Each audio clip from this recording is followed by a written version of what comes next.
Hi Gemini, this is Job. Welcome pa sa ating channel. By the way, Gemini, this is your weekly Gabay Tarot reading from February 16 to 22, 2026.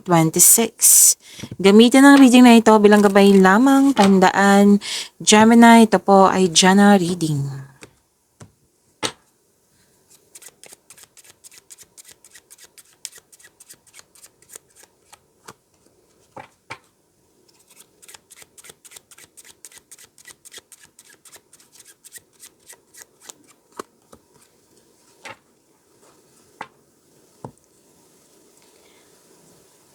Gemini, sabi po dito,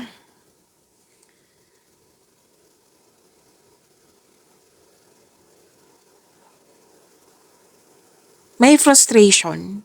Like, may nagsabi sa akin ngayon parang nagmamadali ka. Oo, nagmamadali. Pero din may gusto kang makuha. Like, pwedeng pinapressure yung sarili mo. So, may frustration.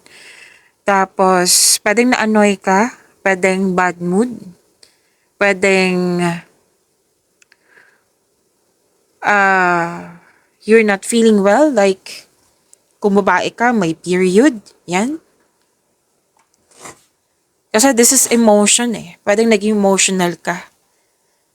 May iwas na lang sa na magalit. Okay? May anger issues dito Pwedeng hindi to tungkol sa'yo. Pwedeng sa kapwa mo na concern mo, malapit sa'yo. Oo. At okay, may advice ang card nyo dito na kailangan balansehin ang pera. Ang kaperahan nyo po. Control, money, and save. Okay, so ingatan ang kaperahan kasi mukhang may advice ka sa dito na loss of money. Pwedeng nawala, kinuha, na damage, nagasta, or ninakaw.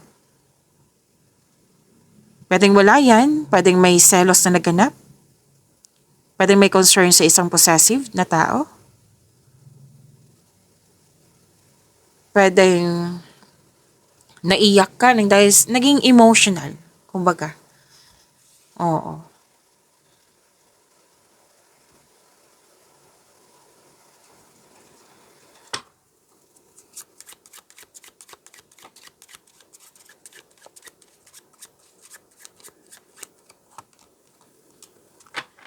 Huwag kayong mag-alala kasi makakatanggap kayo ng magandang balita. Makakatanggap kayo ng positive result. Resulta. Positive results. Announcement. May announcement ako nakikita dito. May nakapasa sa exam mo o sa test. Yes. Malakas din yung intuition mo. At nakikita ko dito na may natuwa ka sa isang tao na naging loyal sa'yo, naging supportive sa'yo. May na-receive kayong blessings at naging generous kayo. Wow. May protection dito, like pinoprotektahan yung sarili mo or guarded ka. Or pinoprotektahan mo yung relationship mo sa isang tao. Ang sabi ng card, I think sa gawain to na nag-advise ang card na mag-set ka ng strong values.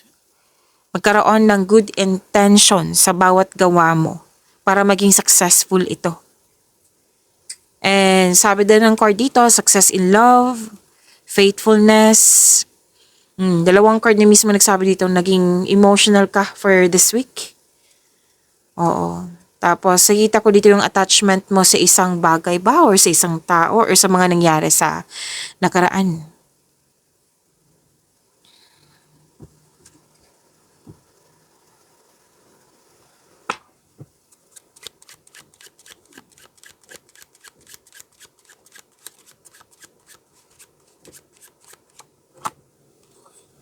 Okay.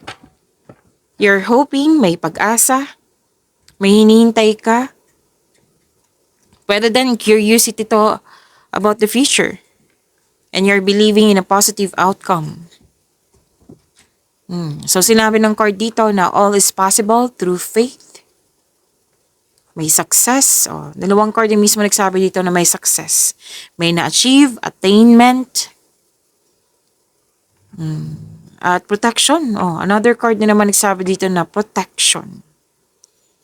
May, you're hoping for your investment. Yan. And, may nangyaring flirting. Oo. Oo, baka ligawan to. Okay? And,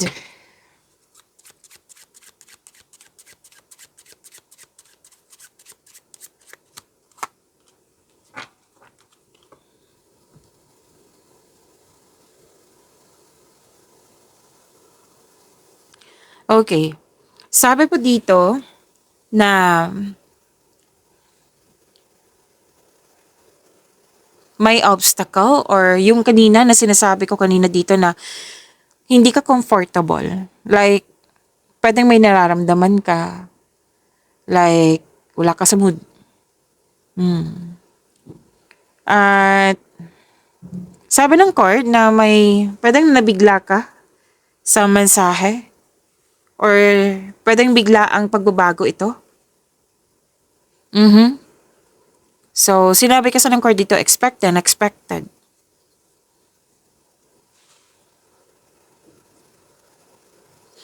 And sabi ng card na bago ka gumawa ng aksyon, isipin mo kung ano yung consequences.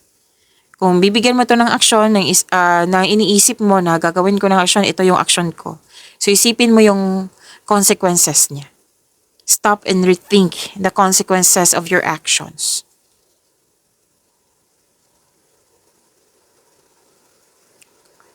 Kailangan mong pakalmahin. Kasi more on emotion ang nakikita ko dito. Like nagalit ka, nagkaroon ng argument. Or pwedeng wala yan, kundi you're not feeling well, like pagod. Or yung kung babae ka, period nga. Yan yun ang sinasabi kanina eh. At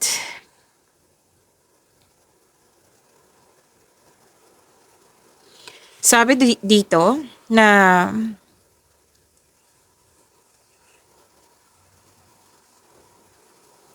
okay. Dalawang card kasi nagsabi dito. Gemini na may na may loss na sinasabi dito. Lalo na yung loss of money. Or ingatan ang mga valuable things dyan kasi baka ma-misplace mo or may nakuha. Pwedeng nangyari to sa nakaraan na bitbit mo hanggang ngayon.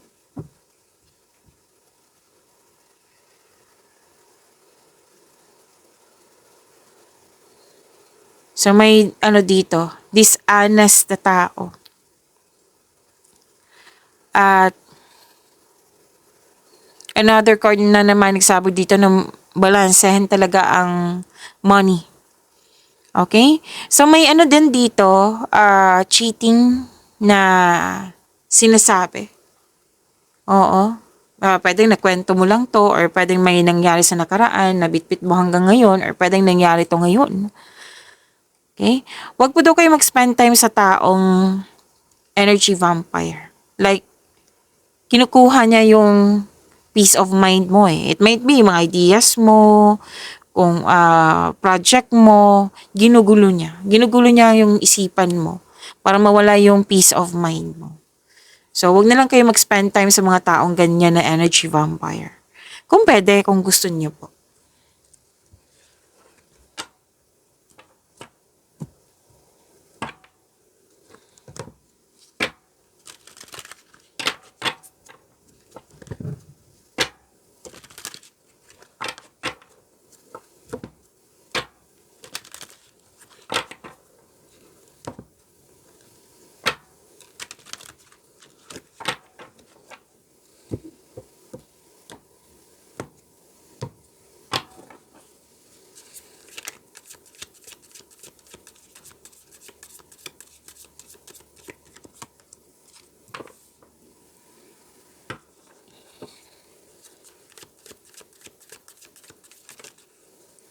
Dalawa po ito, kunin ko na. Gusto niyang sumama. Oh, nakuha mo si Wheel of Fortune, oh. Claim, ha? Ang ganda niyan.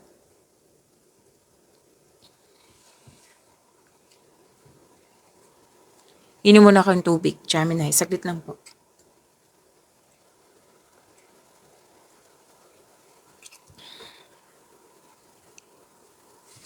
Ang ganda nito, Gemini, kasi this is about growth and expansion. May collaboration.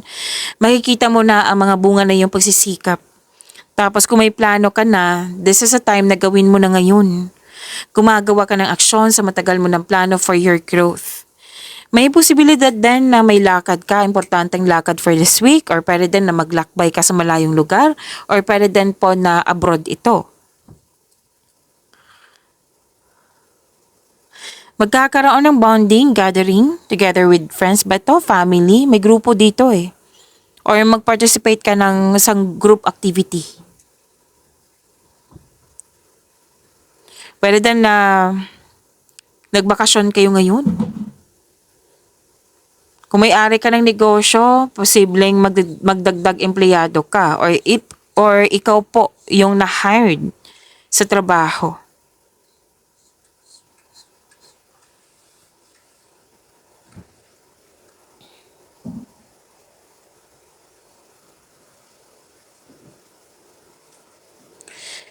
Okay, so this is malaking blessings.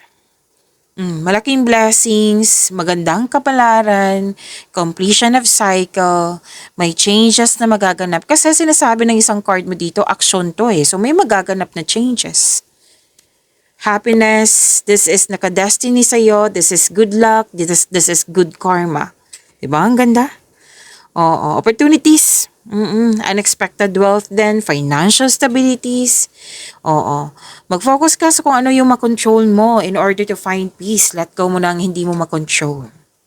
So, yun po ha. May changes na darating or blessings. You are moving forward from a painful cycle to happiness po. So, embrace this new situation na dumating sa iyong buhay.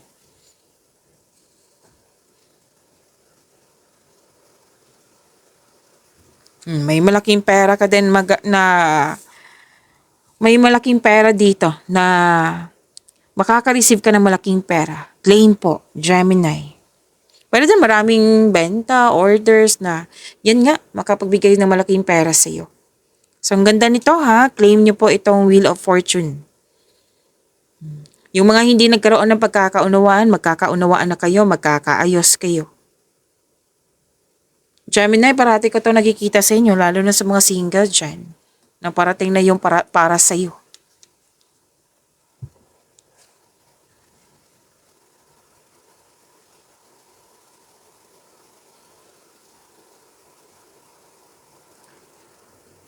Nag-advise ang card niyo po dito na huwag kayong mag-focus sa kung ano yung kulang sa iyo. Oo.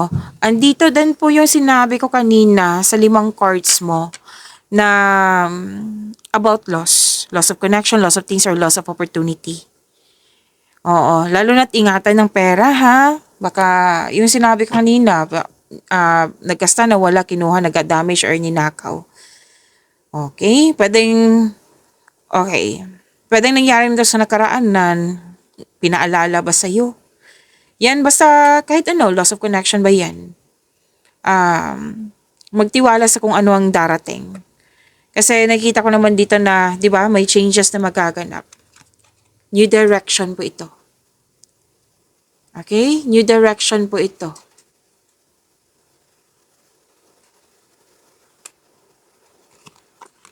So, claim nyo po itong Wheel of Fortune, good fortune.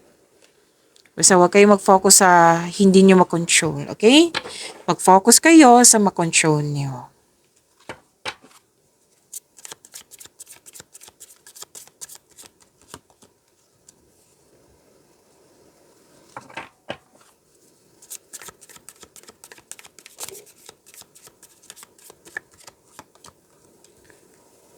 Career and money, nanindigan ka sa yung desisyon dito. Successful. Actually, successful tong dalawang card na ito. kampante na, satisfied na, stable, successful. Nanindigan kasi yung desisyon dito, oh. Naging honest ka din sa iyong sarili. Magaling ka sa mga ginagawa mo. Dalawang card po mismo nagsabi dito na magaling ka na leader. Magaling ka sa mga ginagawa mo.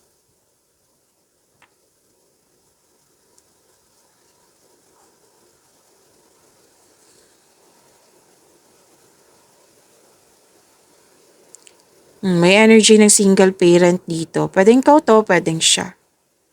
Na malaking influence niya. May advice na ng card nyo na tsakin na makagawa ka ng diskarte sa iyong kaperahan at layunin.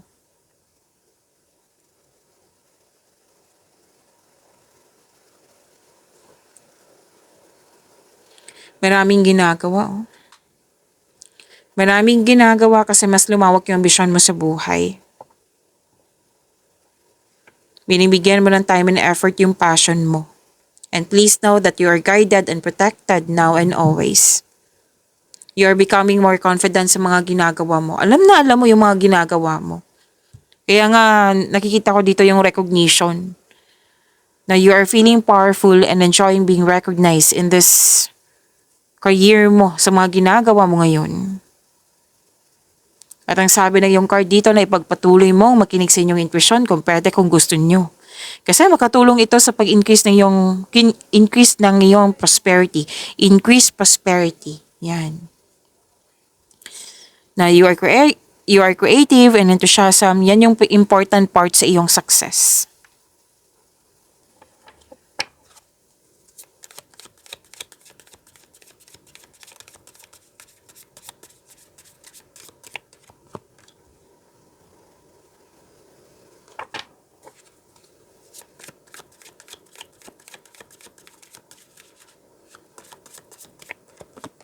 Gemini, huwag niyong kalimutan na mag-subscribe sa channel natin at i-click yung bell notification para updated po kayo sa reading natin. Marami kayong February video reading. Andito lang po sa channel natin. Scroll down mo lang po hanggang sa makita mo. Marami yun. Baka may oras po kayo, panoorin niyo po.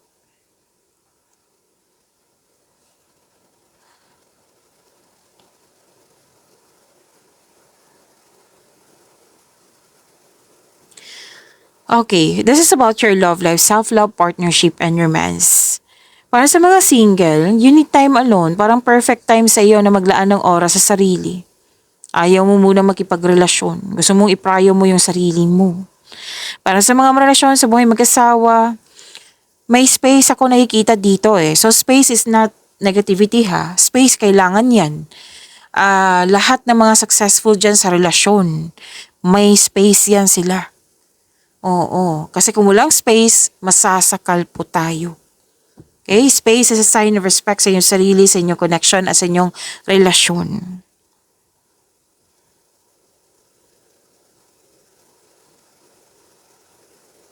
Kasi may tao na ang space is, dyan ang pahinga. 'Di ba? Para makapag-isip ka ng maayos.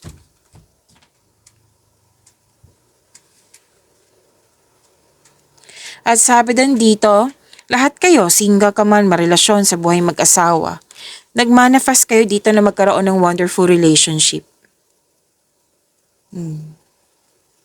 Nag-manifest kayo na magkaroon ng, wala nang toxicity. Kumbaga, it might be yung past relationship mo is not good. Like, nagbigay talaga ng trauma. So, nakikita ko dito na yung manifestation mo na magkaroon ng wonderful relationship, ma-manifest po ito. Granted na po ito. Okay? Pay attention lang ka. Habang hinihintay mo ito, pay attention kayo sa pagbalanse sa inyong emotion. Oo. With your thoughts, while remaining grounded and passionate para ma-attract mo yung green flag na tao. Kasi 'di ba, kung manifestation, hindi lang 'yan aasa ka sa kasi granted na. Dapat bigyan din ng aksyon. 'Di ba?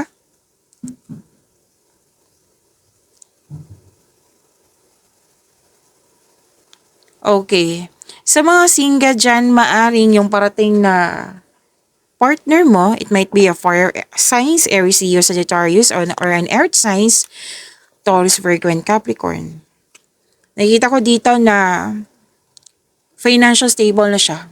Yes, sobrang generous din, katulad mo.